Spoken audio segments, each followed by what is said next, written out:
केंद्रीय निर्वाचन कमिशन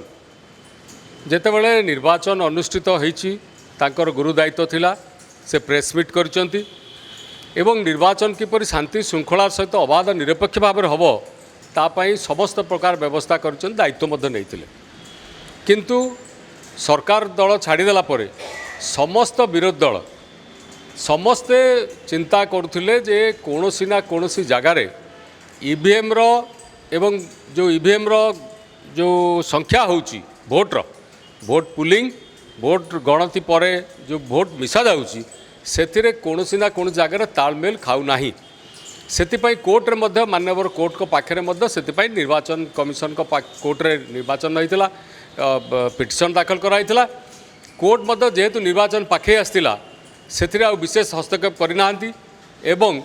वर्तमान से जिनस आसी जो एबिआर रिपोर्ट आसी से रिपोर्ट रे इंडिया ब्लॉक जो कथा कहूला जे आमर लोकंकर जो माइंड सेट लोकंकर जो मनोवृत्ति बर्तमान देखा देछि निर्वाचन रे ता निश्चित भाव रे एनडीए सरकार बा मोदी सरकार को विरुद्ध रे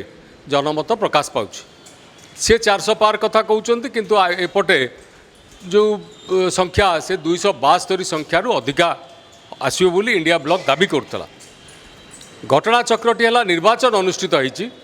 निर्वाचन भितरे आमे देखिलु जो भोट पड़िला सेथिरे भोट काउंटिंग हैला बेले जो निर्वाचन कमिशन जो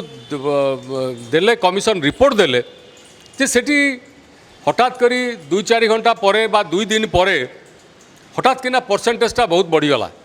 वोटिंग परसेंटेज बढ़ीगला से देखेले 62% अच्छी ना ना ना 62 नुहे 3 दिन पर है 67% पुलिंग ये समस्त मनरे गोटे सन्देह सृष्टि करता एवं तापर से आଳରେ निर्वाचन कमिशन को देला पर से कहले नाई आसबार डेरी होता त्रुटि होता ये सब जिनस कहले वर्तमान देखा जाउची जो जिनिस होता पुलिंग एवं भोट गणति ता भितर पाखापाखि 5 कोटी भोट तार तालमेल रहूना जो 5 कोटी भोटर तालमेल रहूना से 79 निर्वाचन मंडल रे लोकसभा निर्वाचन क्षेत्र में ये जिनिस विरोधी प्रार्थी माने हारिचंती एवं एनडीए एवं तांको सहयोगी मेंट माने से माने जयलाभ करिचंती या को धरी वर्तमान रिपोर्ट प्रकाश पाइची एवं आमर मध्य जो सहयोगी दल माने अछंती से माने मध्य आधार रे तांको राज्य रे से आसाम कथा कहतु बिहार कथा कहतु उत्तर प्रदेश कहतु ओडिशा कथा कहतु झारखंड कथा कहतु गुजरात रे भी चली ये समस्त प्रदेश रे किछि किछि निर्वाचन मंडली रे ये जिनिस को जो फेज वाइज होती से अनुसार आ विरुद्ध रे आसी घटना तेणु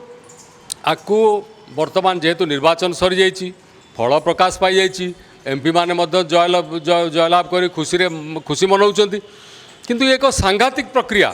या गणतंत्र एवं संविधान पाई गोटे बड़ प्रश्न सृष्टि करुँच यार शेष निष्पत्ति केवल मान्यवर सुप्रीम कोर्ट नहीं पारे कारण ये निर्वाचन सुप्रीम कोर्ट को पाखे ये विषय आगुरी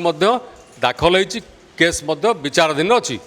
वर्तमान ये जो केस होती निर्वाचन पर आपको मान्यवर सुप्रीम कोर्ट टिके अनुध्यान करने कथा एवं विचार को लेकिन देखा कथा यदि यहीपरि भाव में चले ताहले आउ जो प्रसंग आम कहूँ संविधान कथा गणतंत्र बंचिबा कथा लोकंकर अधिकार को कौन सी बाटे टैंपरिंग करी बा तालमेल रहूनथिबा जिनिस देखई आज उड़े नि हाईजैक कर यह अति जघन्य कथा सांघातिक कथा एवं यह माने अति गुरुतर कथा ये गुरुतर प्रसंग को माननीय सुप्रीम कोर्ट निश्चित भाव में ग्रहण करेंगे एवं जो बाकी दल माने जो माने आशंका प्रकाश कर एफडीआर रिपोर्ट पर से माने मध्य तांकर मुह खोलिबा दरकार कारण से माने कोनोसी कारण भयभीत हो जाउछंती जे आमको बांधी पकेबे आमको रखिबे विषय आलोचना करने भयभीत हवा दरकार नहीं कारण ये आपणकर गणतंत्र कथा मतदान कथा आपको स्पष्ट आसवा कथा लोकलोचन को जे कौन आधार होती एवं ये जो 5 कोटी भोट तालमेल रहूना एवं ये जो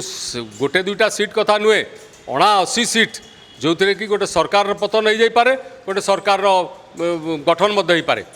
तेणु आपको माननीय कोर्ट निश्चित भाव में ने जो दल गुड़िक आफेक्ट होती विशेष भाव में इंडिया ब्लॉक अन्य विरोधी दल मैंने से गुरुतर सहित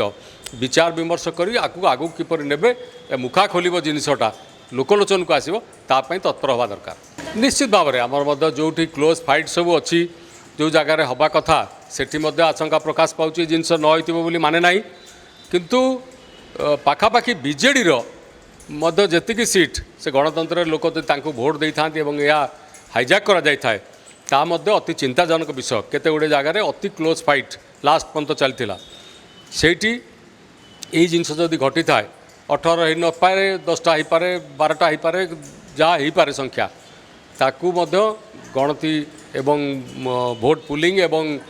शेष गणति भोट आकु तालमेल न खाऊले तापाई चिंताजनक विषय तापाई तत्परता प्रकाश करके सक्रिय हवा उचित।